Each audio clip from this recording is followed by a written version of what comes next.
ఎవరైతే తమను తాము దేవునికి అప్పగించుకుంటారో వారిని నడిపించడానికి ఆయన ఎంతగానో ఇష్టపడతారు. కీర్తన గ్రంథము 139 అధ్యాయము 23, 24 వచనాలు చూసినప్పుడు, దేవా నన్ను పరిశోధించి నా హృదయంను తెలుసుకొనుము, నన్ను పరీక్షించి నా ఆలోచనలు తెలుసుకొనుము. నీకు ఆయాస్కరమైన మార్గం నా యందున్నదేమో చూడుము, నిత్య మార్గము నన్ను నడిపింపుము.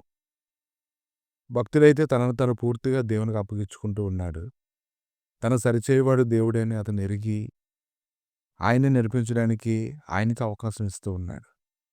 ఆయన మార్గాల్లో నడుచుకోవడానికి గాను దేవుని యొక్క మాట విని లోబడ్డానికి అతను ఇష్టపడుతూ ఉన్నాడు.